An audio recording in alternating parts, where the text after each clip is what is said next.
Nous l'avons vu, les présocratiques s'interrogent sur la nature de ce qui est, mais en pensant à ce qui est réellement, qui pour eux est ce qui s'offre au sens naïvement, mais qui s'offre comme ce qui change, ce qui pose un problème. Mais ce qui est n'est pas pour eux d'emblée ce qui est en tant que concevable, seulement. Dans cet esprit, d'ailleurs, l'école pythagoricienne, s'appuyant sur l'idée que le cosmos obéit à des harmonies numériques, cherchera à fonder l'harmonie de tous ces contraires, justement, n'est-ce pas, qui feront l'objet de la pensée d'Héraclite. Fonder l'harmonie des contraires sur le nombre comme étant seule réalité, voyez, et source de tout ce qui est. C'est toujours dans le réel. Et Platon aussi sera un réaliste. Les idées pour Platon, c'est du réel. Ce n'est pas du conceptuel, si vous voulez. Et Héraclite proclamera, lui, le conflit des contraires et en cherchant l'unité de ce tout mouvant qui, en recourant à cette image du feu qui consume tout sans s'éteindre jamais, car toute chose ne cesse de se renverser dans leur contraire. Et Parménide, lui, avec les philosophes qu'on appelle éléates, parce qu'ils sont originaires de la ville d'Élée, Parménide affirmera lui aussi l'unité de tout, mais de tout comme étant immuable, et parce que conçue donc cette unité de manière statique et absolument, parce que l'être doit être identique à lui-même, et on verra tous les problèmes que cela va poser à Parménide, entre autres celui du statut du monde multiple. Parce que si tout est un, comment expliquer la multiplicité des choses? On l'a déjà évoqué. On y reviendra. Nous allons donc passer maintenant en revue cette idée du principe de toute chose comme étant finalement un principe sans principe.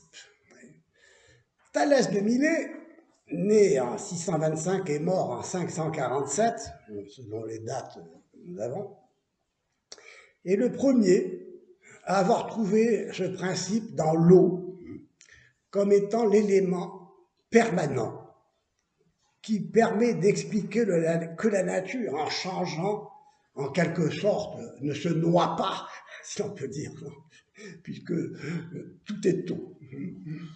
Il observa en effet que ce qui est chaud a besoin d'humidité pour vivre, que ce qui est mort se dessèche et que tous les germes sont humides.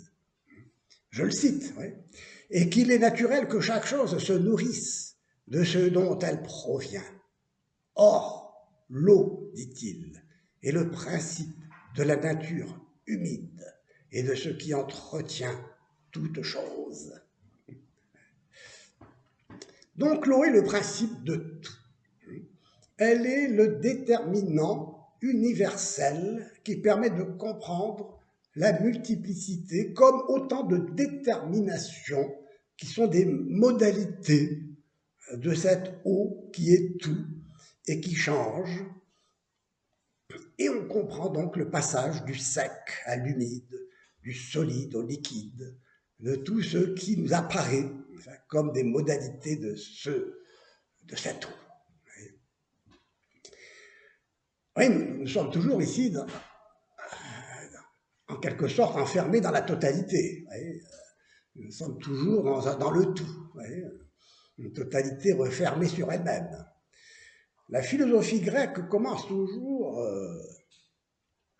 la philosophie grecque commence donc avec cette thèse selon laquelle l'eau serait l'origine et la matrice de toute chose. La conception de Thalès, déjà, est, comme celles qui suivront, est moniste, c'est-à-dire qu'au sens où tout est un. et que l'eau est l'unité originaire.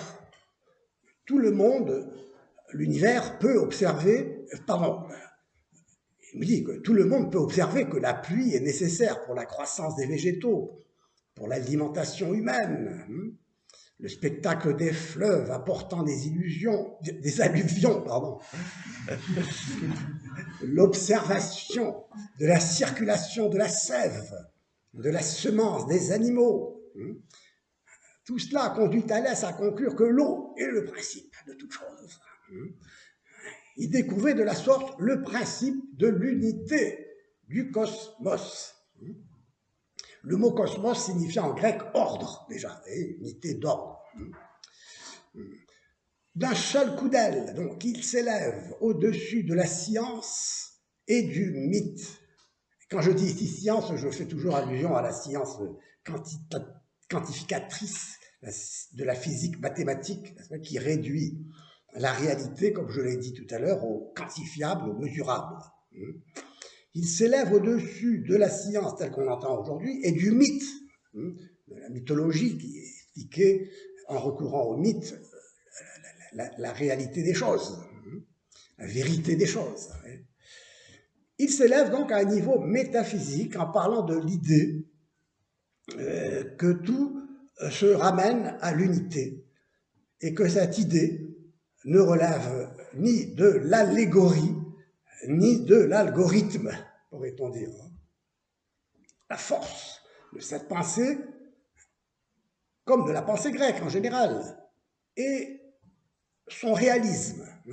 La réalité n'est pas un rêve, ce n'est pas un chiffre. Et si c'est un nombre, comme le dira Pythagore, bien, le nombre sera la réalité. Elle est appréhendée comme ce qui est par l'intelligence qu'elle éveille à son contact. Encore une fois, voyez-vous, l'intelligence née à elle-même s'éveille à elle-même au contact du réel. L'eau est la réalité unique qui donne aux choses leur résistance, leur consistance.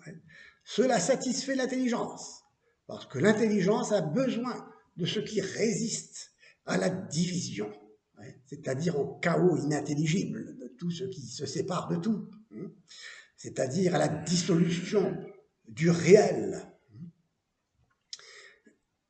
Nietzsche voyait dans cette découverte de Thalès une généralisation gigantesque, comme il dit de sa manière rhétorique ici.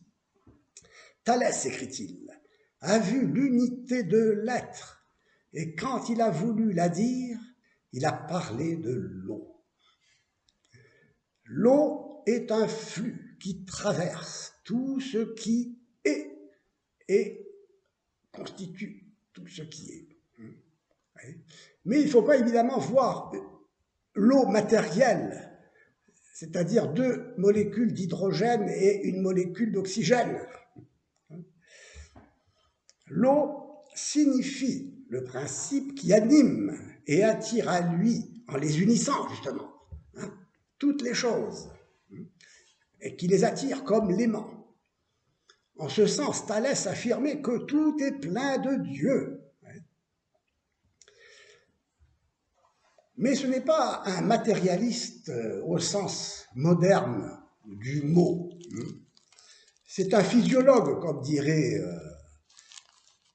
et comme dit Aristote, c'est-à-dire quelqu'un qui étudie la nature des choses. C'est un philosophe, un sage, qui s'interroge sur la vérité des choses, c'est-à-dire sur leur réalité, qui leur donne leur sens, et qu'il trouve dans l'unité qui est la clé de l'intelligibilité. Parce que l'intelligence unifie, elle unit un sujet et un attribut. Socrate est mortel. Si évidemment, le temps de dire Socrate, Socrate a cessé de dire d'être Socrate, le verbe être reste sans emprise, n'a plus aucun sens. Parce que, voyez, Socrate n'est plus Socrate. Si tout change, tout change. Ouais. Donc il faut chercher ce qui unifie, ce qui permet même donc de comprendre la vérité des choses. Diogène Laërce, historien, mort en 240 pour le situer, dans son ouvrage Vie et doctrine des philosophes illustres, prête à Thalès les sentences suivantes. Donc, je cite Diogène qui cite Thalès.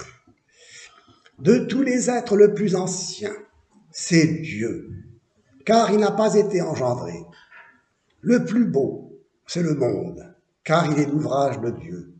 Le plus grand, c'est l'espace, car il contient tout. Le plus rapide, c'est l'esprit, car il court partout. Le plus fort, c'est la nécessité, car elle vient à bout de tout. Le plus sage, c'est le temps, car il découvre tout. Bon, une citation intéressante qui montre la sagesse de Thalès qui s'élève au-dessus du regard des simples choses qui se présentent à lui au sens, qui s'interroge sur l'intelligibilité du monde. Le Milésien, puisqu'il appartient à l'école de Milet, se présente comme un penseur profond et fécond, et qui, sans l'aide donc, sans recourir aux mythes, à la mythologie, et sans recourir à un esprit simplement calculateur, au sens moderne du terme, sonde les profondeurs du réel, de la réalité, de la totalité de ce qui est, pour découvrir au fond des choses ce qui fait que les choses soient et qu'elles soient ce qu'elles sont. L'eau et ses modalités, telles qu'elle apparaît selon ses modalités. Il libère ainsi l'intelligence de l'emprise des fables en la mettant face au réel et en l'éveillant à elle-même, justement, puisque l'intelligence, encore une fois, s'éveille à elle-même au contact du réel. En disant « tout est eau », l'harmonie de l'univers, le cosmos comme ordre, résonne en lui, il découvre ce qui en constitue l'unité, il s'émerveille, et pourrait-on dire, en un certain sens, son angoisse s'apaise face à tout ce qui paraît et disparaît. La pensée de Thalès n'a cependant pas satisfait son disciple génial Anaximandre, mort en 546. Je donne seulement les dates de la mort, parce que c'est la date qui importe le plus de retenir. L'eau apparaît à Anaximandre comme une détermination trop restrictive. Vous vous souvenez, on avait dit que ce qui caractérise le principe, c'est qu'il est déterminant et non pas déterminé. Et donc, l'autre trouve qu'elle est encore trop déterminée, et pas assez déterminante, dans un certain sens. Il n'y a pas en effet qu'une seule détermination en plus. Il y a une multiplicité de déterminations. Toutes les choses concrètes, les choses se distinguent les unes des autres. Il y a une détermination en chasse une autre, en chasse une autre. Ce qui était chaud devient froid. Ce qui est humide, c'est ce qui n'est pas sec, etc. Donc aucune chose ne retourne, en plus de ça, à ce qui l'a précédé, à ce qu'elle était, quoi. Le temps impose sa loi qui consiste à remplacer successivement une détermination par une autre. Ce qui était chaud devient froid, etc.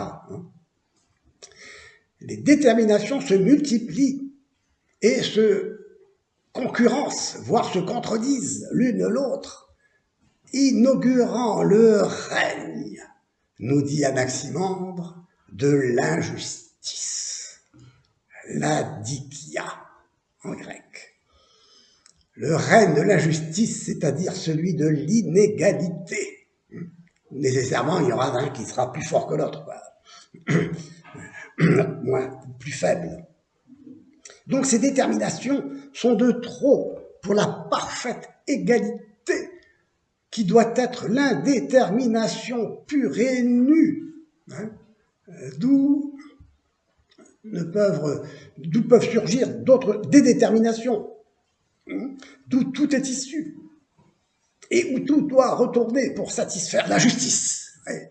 Alors là, il y a un fragment fameux qui exprime tout cela en termes serrés, et que je cite. D'où les choses prennent naissance, c'est la génésis, c'est la genèse des choses. D'où viennent-elles, d'où naissent-elles, ouais. C'est là, c'est d'où elles naissent. C'est aussi vers là qu'elles doivent toucher à leur fin, qu'elles doivent disparaître, mourir, phtora en grec, la destruction, ouais, selon la nécessité, kata to créon, ouais, car elles doivent expier et être jugées pour leur injustice, la dikya, selon l'ordre du temps.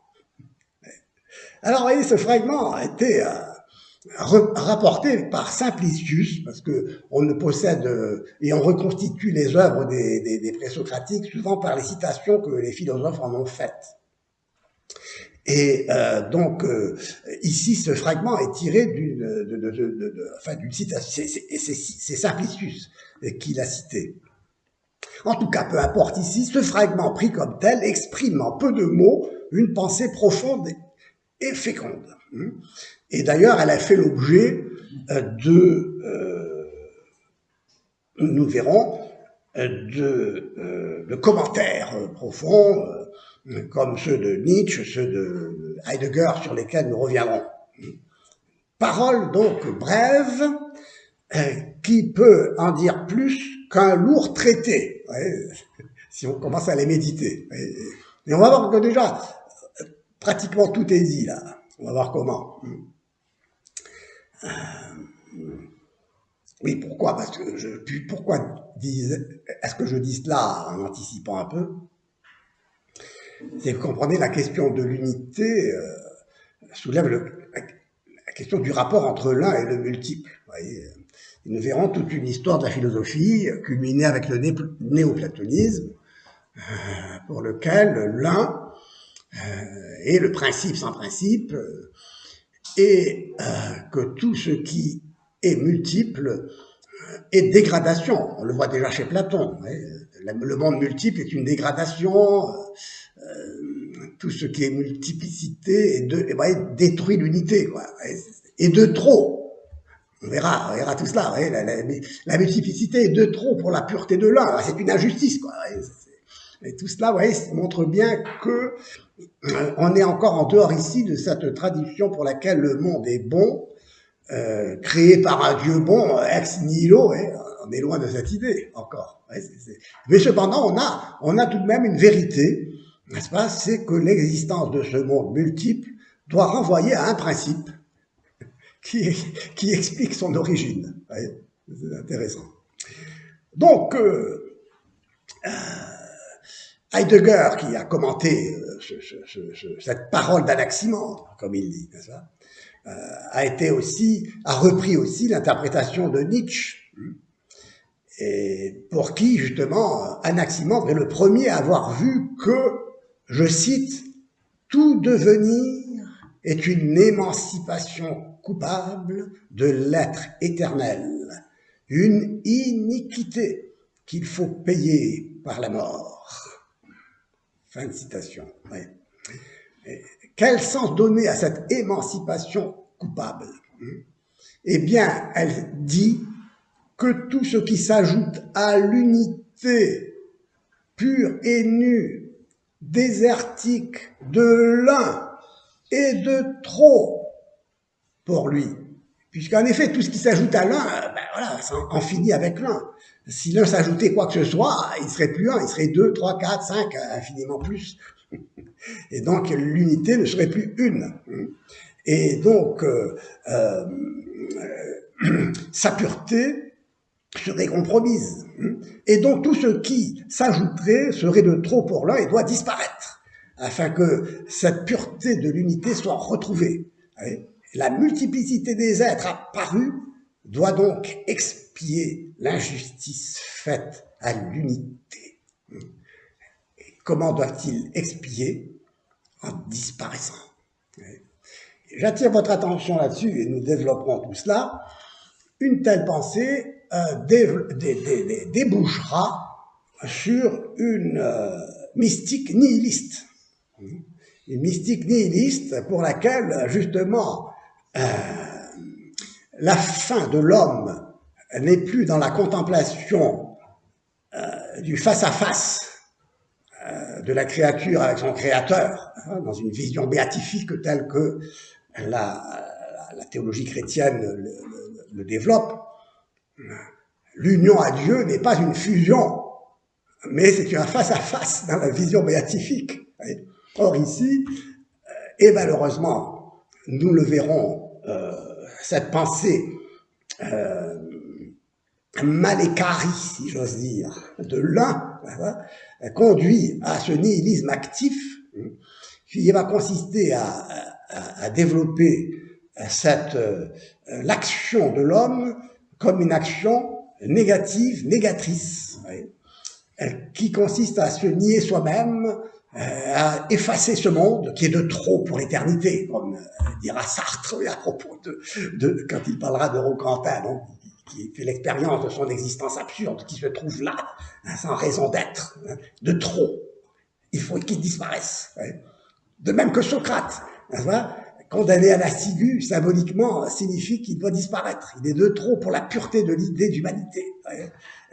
Et donc cette unité pure et nue, se transforme tout à coup en une énergie négatrice qui rejette tout ce qui pourrait s'ajouter à elle, de telle force que nous comprenons maintenant pourquoi on recourt à l'énergie comme à une solution mythique, comme explicative de la présence humaine, la présence des choses, la présence du monde, la présence de ce qui se présente, comme dit Heidegger, pour qui justement cette énergie négative, c'est le rien, c'est le néant qui néantise. Il dit, le néant qui néantise, c'est le nichts, nichtet, de l'un sans l'être. L'un, n'est-ce pas, doit rejeter l'être. L'un doit nier l'être. Et si on parle de l'être, il faut parler de l'être comme de ce qui doit disparaître, comme de ce qui est de trop pour l'un. Vous saisissez ici le danger, le risque ultime de cette pensée de l'un, qui sera négatrice de l'un. Or, et nous développerons cela, la pensée consistera à montrer que l'unité n'est pas l'unité en soi, l'indivisibilité en soi, mais elle doit être l'unité de l'être qui résiste à la division, justement, et qui est indivisible, de telle manière que l'unité apparaîtra dans une philosophie comme l'aristotélisme et comme l'aristotélisme thomiste, en particulier. L'unité paraîtra comme un transcendantal de l'être, une propriété de l'être. Nous parlons de l'unité de l'être, non de l'unité en soi, de cette unité qui, si elle était en soi et considérée comme telle, chasserait l'être, serait conçue comme un néant néantissant. C'est donc la portée ici de notre questionnement. Nous y reviendrons. Nous ne faisons qu'étudier tout cela qu'en vue nous étudions cette histoire de l'un, si j'ose dire, qu'en vue de bien comprendre qu'il s'agit de revenir à une philosophie de l'être en tant qu'acte qui n'est pas l'acte d'unir uniquement dans une fusion qui chasserait la multiplicité des créatures, si on peut dire. Bon, on reviendra à tout cela.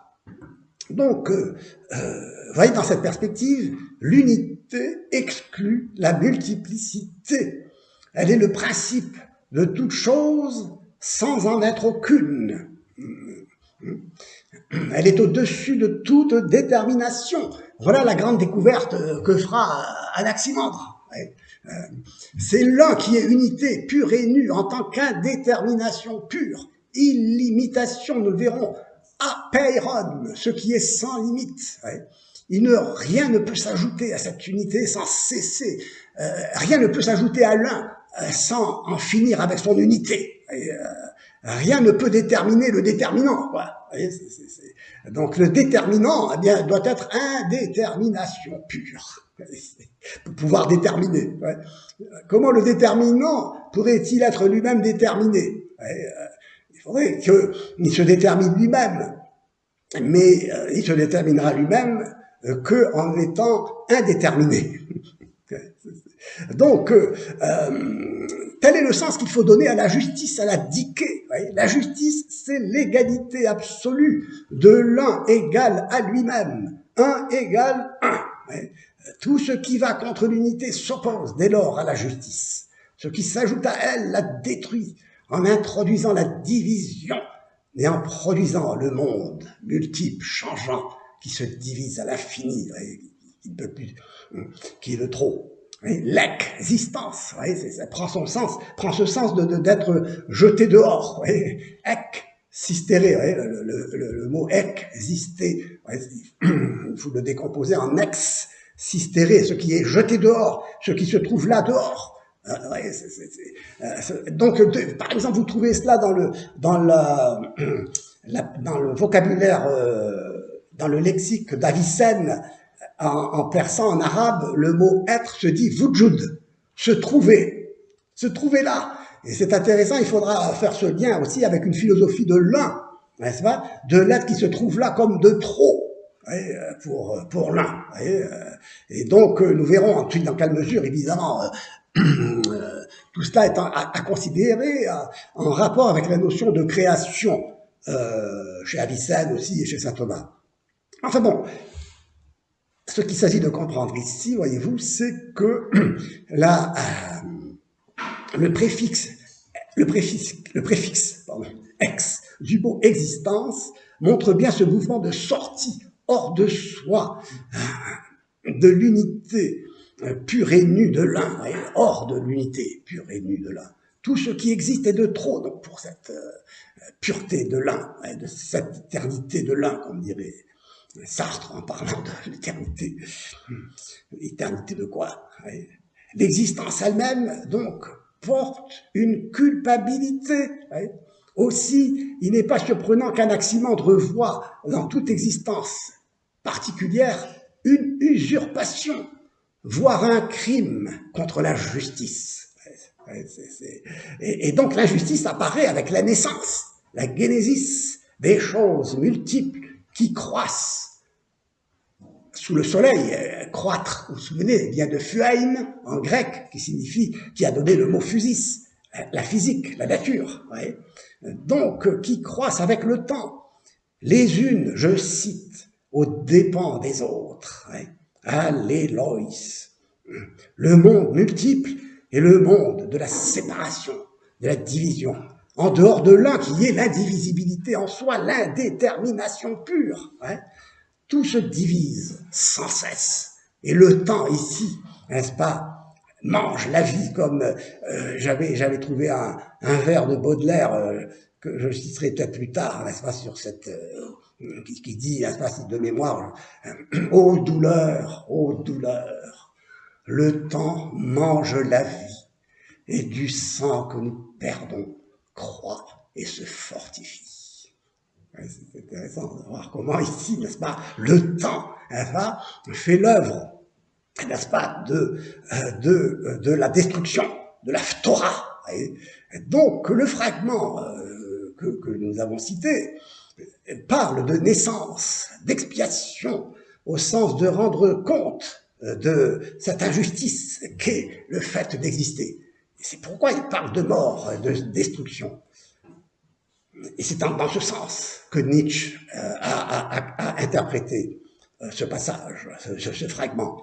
Et j'ajoute ici une explication éclairante de Léon Tchestov, qui a également commenté le texte, en disant ceci.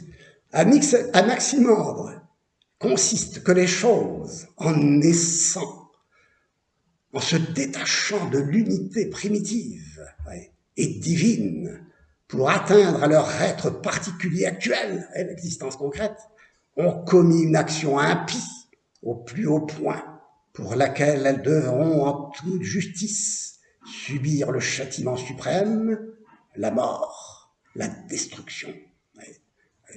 Donc, vous voyez qu'ici, il peut y avoir une très grave altération de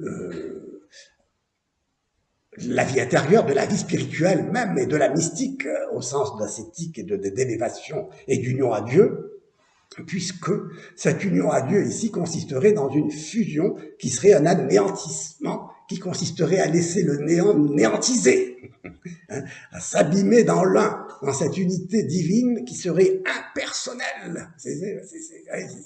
Et c'est pourquoi donc, et pour laquelle conception la création elle-même serait mauvaise. Ouais.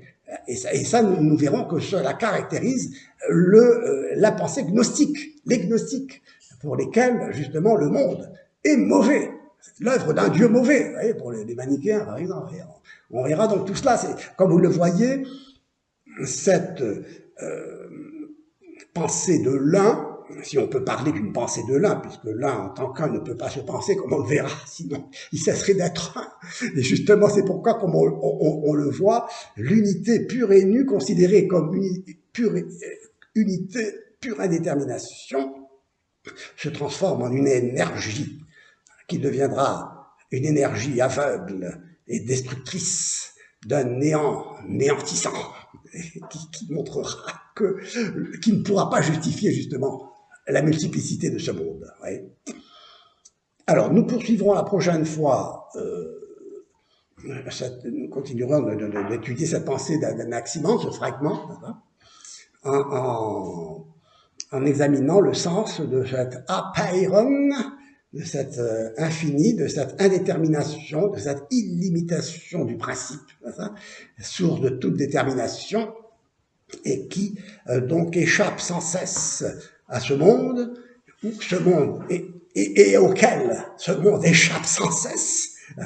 Et nous verrons comment une opposition s'effectue là, et comment donc l'énergie, comme toujours, cette force mystérieuse à laquelle on recourt pour expliquer toujours ce qui se sépare, de ce qui s'unit, qui maintient toujours ce qui se sépare comme ce qui s'unit, qui voit toujours dans comment ce qui sépare doit unir et comment, n'est-ce pas, échapper à la séparation totale, à la division absolue, vous voyez, en revenant à cette conception d'une unité. Donc il faudra bien saisir le sens.